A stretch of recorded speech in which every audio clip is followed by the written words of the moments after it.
Hello everyone. In today's video, we are going to be discussing the theory of the Idaho student murders being committed by a stranger or possibly a serial killer. And I'm going to be doing that by going over some of the stabbings that happened in the nearby areas of the Pacific Northwest. And I've seen a bunch of comments telling me to look into these stabbings. And so once I did, it really, honestly, in my opinion, is making me feel like there's something very strange going on in the Pacific Northwest. And clearly, in my opinion, there could be the possibility of a serial killer. Now, again, there could not be. We don't know, which is why I wanted to discuss this. I want to hear your take on these, and I just wanted to start a conversation on this because I think it's interesting. So at this point, we all know about the Idaho student murders. If you don't, I have a video that I did on the timeline of this. I'll have the playlist linked down below, or if I can do like a little card up top, I'll have that as well, so that you can go and catch up on those first if you don't know about that case. But I feel at this point, everyone and their mother knows about this case. It's all over TikTok. It's all anyone's talking about. Today, I'm going to be discussing two other stabbings that happened in the Pacific Northwest that have very eerily strange similarities to the Idaho student murders. Our first stabbing took place in Marion County, Oregon, near Salem on August 13th of 2021.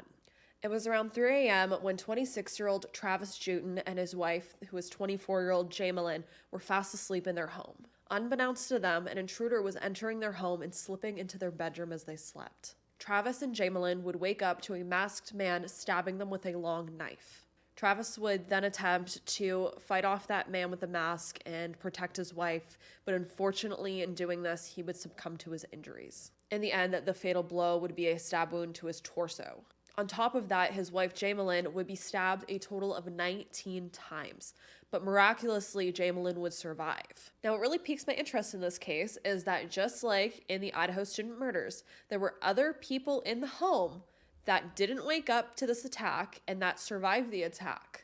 It turns out that Travis and Jamelyn were supposed to be going to Hawaii the next morning, and so they had a friend, or it was someone that they felt confident babysitting their cat while they were in Hawaii, and this person was sleeping in a spare bedroom in the home. It's suspected that the masked man was scared off when this third person that was in the house sleeping woke up to the noise, and they scared the intruder off. On top of that, the couple seemed to have no enemies. Travis was described as a gentle man. Just like in the Idaho student murders, the victims were just normal average people who didn't seem to have any enemies, who didn't seem to live a high-risk lifestyle. But that person sleeping in the other room, just like in the Idaho student murders, makes me wonder how they didn't wake up sooner. Especially in the Idaho student murders, they didn't wake up at all, allegedly. Now, I think it's very interesting that this cat sitter slept through, I'm assuming, the majority of the attack on Travis and Jamelyn because she had 19 stab wounds.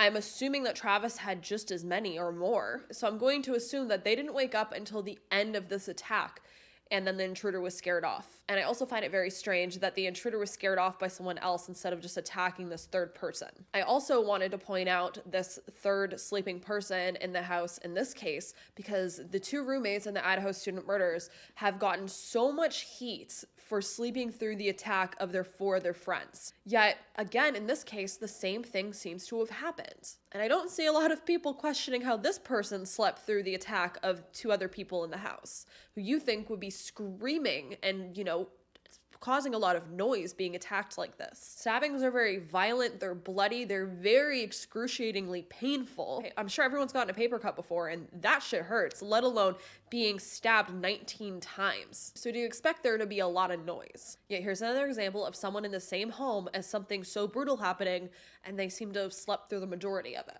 Now, I could be wrong, and there's just information missing where this person did wake up, but they were hiding or whatever. But it seems to be very similar to the Idaho student murders. So let's look at these similarities in Travis and Jamelyn's attack and murder and the Idaho student murders. So we have the date of the 13th, which I find very spooky. There's the use of the long knife in both cases. Now, I don't know in Travis and Jamelyn's attack if they think it was also a Kabar-style knife, but it's described as a long knife, and I'm pretty sure Jamelyn was the one that described it, so that's also how they got the details of the masked man. There's also the detail of the intruder creeping in the home in the middle of the night around 3 a.m. The Idaho murders were also suspected to have taken place between 3 to 5 a.m. Clearly, in both cases, the intruder knew that the people in the house would be asleep around this time, and that's when they decided to enter. When the victims are at their most vulnerable. On top of that, the victims once again seem to be average people who are not high risk, they're not living high risk lifestyles. The killer also stabbed them in bed, just like in the Idaho student murders. And in this case, just like the Idaho student murders, the killer entered the home, attempted to kill the couple, and then also left surviving people in the home unharmed. In my opinion, it's all very strange, and I feel like that's too many similarities to not be connected. But again, it could just be coincidence. Just really big coincidence. The murder of Sandra Ladd is the second case to have been brought up to have similarities. Sandra Ladd lived in Washougal, Washington, and was a 71-year-old former school secretary. She too was stabbed to death inside of her home, but in 2020. Now, I did see it listed that she was found deceased in her home around 4:30 p.m. on June 14th, but it is speculated that she was actually murdered the night before, which would have been the 13th. Now, if we are to speculate that these are all connected, she would have been the first victim. Serial killers do try to start with more vulnerable people and work their way up once they get more confident. Again, it could be a serial killer getting more confident, but it could also not be connected then. Also, if we are to think about this case in connection, if they're suspecting that she was killed on the 13th, that wouldn't match the 3 a.m. to 5 a.m. kind of time frame in the other two cases, because that means it would fall on the 14th still, unless she wasn't seen all the 13th and they think she was killed like a whole day prior on like, I don't know, 3 a.m. on the 13th, and then her body laid there for over 24 hours. I don't think that's what they're implying. If we are to consider she was killed in the late hours of the 13th, that wouldn't match with the other two murders of them being killed around 3 a.m. because then it would have been the 14th, and then the 13ths don't match. So I don't know. But let's get more into Sandra's murder. Sandra was also listed to have been the victim of homicidal violence and died after being stabbed in her torso. Now, again, all three of these cases seem that the victims died from stab wounds to their torso, to their chest, areas like that. We don't see it listed where, you know, they died because they were stabbed in the neck or something, or like in a vital vein in the leg or the arm. It's always the torso. According to the Idaho Tribune, Ladd was presumably sleeping in her Washougal, Washington home, possibly in the late hours of the 13th, when an unknown intruder entered her residence and stabbed her to death. Her crime has never been solved. Sandra, just like all the other victims that I'm speaking about today, was described as having a big heart and was a caring person. So again, for the third time, we have another victim who doesn't seem to have enemies, who seems to be very loved, who seems to be just an average person. Now, this whole 13th thing could just be a fluke, and honestly, all three of these cases could be connected, and the 13th is just somehow, I don't know, like a time of the month where the killer is out of work or something. They're allowed to get away from their home. They're out. This is when they have the time to get away and commit these murders. So the 13th might just be a coincidence, and the fact that Sandra might have been killed on the 14th might not mean that these aren't connected, and they could also be connected. Again, they could all not be connected, and it seems like law enforcement is putting out a lot that they're not connected, but it seems like the public opinion feels like they may be. And I wouldn't be shocked if law enforcement was saying that they're not connected because they don't want to scare people, and that there really is a serial killer in the Pacific Northwest. And I wouldn't be shocked if the police come out in the future saying there is a serial killer and that they didn't say anything because they didn't want to scare people. But then again, like, people should know if there is, because they would, you know, be more cautious. And I think that's a risk to public safety, not saying that there is. Then again, they might not have the proof that there is, but they might suspect that there is. So it's very complicated. Okay, so all three of these cases, we have someone being stabbed in the middle of the night, in their beds, and they're also asleep when it happens. And none of these murders seem to have a motive at all. None of them have been solved. There's no suspects. In my opinion, that's very sketchy and a little too coincidental. If we are to consider the idea that a serial killer could be at large in the Pacific Northwest, I think it's very interesting to consider that brutally risky murders can be the hallmark of a very young, very angry serial killer. And that seems to be a huge theory online right now, especially since the crime scenes seem to be very bloody and messy, like erratic. Yet none of these cases have been solved. And I keep seeing people say that these stabbings are personal, and we keep getting wishy-washy statements from police saying that the crimes were personal and targeted, and then they were not. And then I see all the statements saying that the killer had to have known the victims, but then it's like, but maybe not, because we have so many examples of things like this happening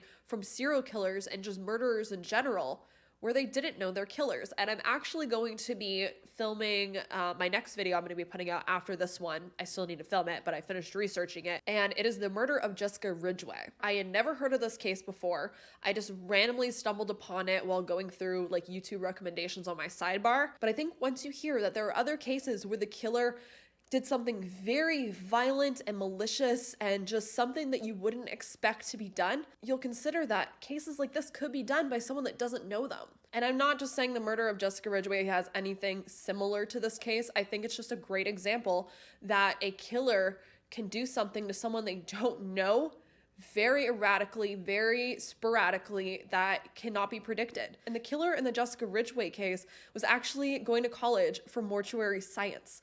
The killer literally was learning in school how to dissect a body, how to do crime scene investigations so that they can learn how to perfectly murder someone and get away with it. And then they ended up implanting evidence and cleaning evidence away so that it was leading police in the wrong direction. And they only got caught because they turned themselves in because they got scared. I don't know if Jessica Ridgway's case would have been solved if not for the killer turning himself in. And I really do think that the killer in the Jessica Ridgway case, if not to have turned himself in, would have been a very violent and terrifying serial killer. Because this dude, man, he was very meticulous, very violent, very fucked up in the head. And again, he only got caught because he turned himself in, because he got scared that he was going to get caught, but he actually wasn't. So it's a lot. But I think that's a great example to show there are people out there who are really fucked up in the head that kill people that they don't know just at random because they enjoy it. And there are so many examples of the police thinking that the killer had to have known the victims. It had to have been, you know, a family member or a friend or something like that, because again, that's mainly who commits these kind of crimes. Usually it's someone you know, but it's not always. And the more and more I dig into different cases, it seems like there are way too many examples of just strangers killing people. And it always seems like the police are looking the wrong direction. And I know I'm going off on a tangent right now, but I really want this video to be more of a conversation piece and a chat with you all than to just be going through like information that I found online. I really want to chat with you all about the idea of a serial killer or a stranger being involved in this case, because that's kind of where I'm swaying. And I'm not a professional. I'm not licensed in anything. I'm just a girl who has looked into many, many cases, researched a lot of cases, spent years watching videos on, you know, murder cases. So I'm not a professional other than a professional Googler. But then again, everyone on Twitter and everyone else posting on YouTube isn't either. For the most part, there are like actual law enforcement and former, you know, retired people that do great content on YouTube and on TikTok and all that stuff. So I'm not discrediting them. I'm just saying the majority of people talking on TikTok and talking on Reddit and web sleuths and stuff, we are just the average person. And, you know, I feel like we shouldn't be discredited either for having an opinion on something. But I think also we need to keep in mind that everything we're saying is alleged and we don't have all the facts the police have. I personally, in my opinion, after looking at all of this, feel like it might be a stranger and that it might be someone that we don't understand. And it might not be someone that, you know, was close to these people. Or it may be someone that was lurking close by because it's a college town. And after going through the 911 calls in the area, it seems like there's a lot of creepy shit happening in Moscow. And I'm gonna say Moscow because I've got a bunch of comments that I'm pronouncing it wrong, which I'm thinking of like Moscow, Russia. I thought it would be pronounced the same way, but I guess not. Moscow, because it's kind of like saying Wisconsin instead of Wisconsin. The locals have corrected me, so I'm sorry. I'm hoping now I'm saying it right. If I'm saying it wrong again, I swear, let me know in the comments. But the fact that Moscow is a college town, I wouldn't be shocked if there's more than one really creepy individual lurking around there, knowing that there's a vast amount of young people who are intoxicated most of the time that would be very easy victims. And I'm really shocked that there haven't been more crimes committed than we know about. Now, I really wanted to take a second to chat about the fact that people are saying that a stabbing is very personal, that this had to be a personal attack because they were stabbed to death. I, from the jump, didn't feel that way because I don't think stabbings are very personal. I don't have statistics here because I didn't write them down, but I was doing a lot of research into the act of stabbings. I'll try to have some links down below. I'll go back and find them, but I've seen a vast amount talked about that outside of North America, stabbings are one of the #1 murder weapons because they're very easy to access. It's not like guns in the US where everyone seems to have a gun. Canada, not so much because they're illegal here, but outside of the US especially, knives are one of the top murder weapons of choice. And so there are so many impersonal stabbings that happen because of just a knife being so accessible. It's also a very quiet murder weapon. It's not like a gun where it's going to alert the whole area. There's a lot of reasons to it.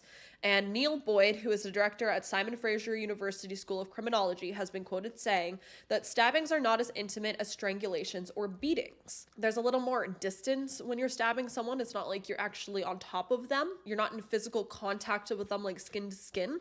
And it's also not as personal as a gun where you can have a great amount of distance between the person.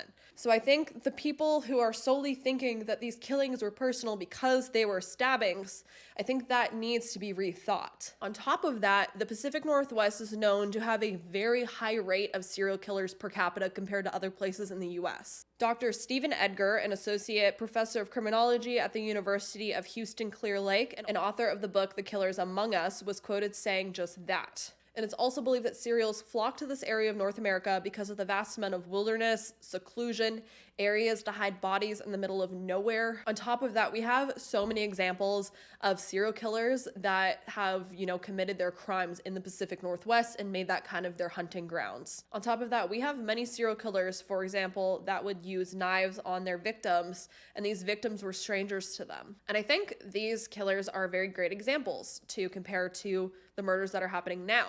The Green River Killer's first attempt at murder was by stabbing a 6-year-old boy.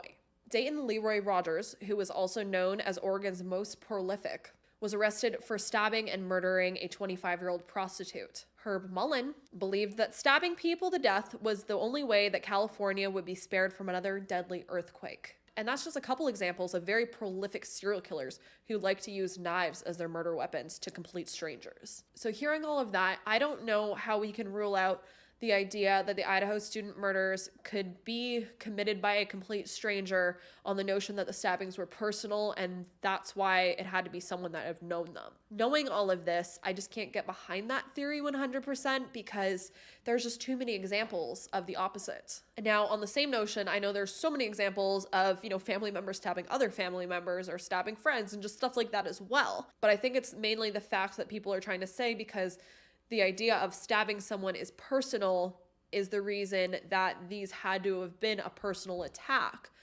I mean, I just can't compare that personally. Even if all 3 of these stabbing murder cases are not the same person, if they're different people, I still very much so lean towards the idea of this being a stranger, possibly a serial killer, or possibly a murderer of some sort, or possibly someone that is starting to be a serial killer. But hey, that's just my opinion. Once again, I could sit here and chat with you all about this for another 3 hours, but I actually have to head off to work, unfortunately. So I'm gonna cut it here before I keep rambling forever. Again, this video is 100% my opinion. I don't want anyone taking the information in this video and spinning it to 100% fact. There are a lot of facts that I did state that are out there, but the opinion of all of this combined together is only that, an opinion. And that's all we could truly have right now. And honestly, I think there's a lot more that law enforcement knows. Kaylee's father has honestly been out there spreading way more information than the police are trying to admit, and now they're having to backtrack and reconfirm and release stuff that they, I don't think, wanted to release. But I think there is a lot more that law enforcement isn't saying. I think the Delphi case is a great example. The police department there hardly released anything, and now we're getting all this information that it's like, damn, they definitely knew more than they were telling us. So the police definitely know more. So what the police know could contradict everything that we're all thinking and saying, or we could be on the right trail. We don't know though. That's the thing. But yeah, let's have a conversation about this down below. Do you think that this could be a stranger that did all of this? Do you think there could be a serial killer at large? Do you think that these cases could be connected? I think there's just way too many coincidences in all these cases, but then again, there are so many other cases in the world that have coincidences to other cases that aren't related. So We don't know. How do you feel about all of this, knowing that there are great examples of other serial killers who like to use knives on victims that they didn't know? Do you think that this could be a new budding serial killer that decided to attack a bunch of vulnerable, intoxicated students because that would make them great targets, unfortunately, especially if they did leave their door unlocked and the killer figured that one out? Again, I could sit here and ramble forever, but I do need to go to work, so I'm gonna end it here. If you are not subscribed, please hit that subscribe button. I really appreciate it. It does help me to continue to create content like this and spend more time on content like this. But I hope you all stay safe out there. Make sure to lock your windows and doors, and I hope to all see you in the next video. Bye.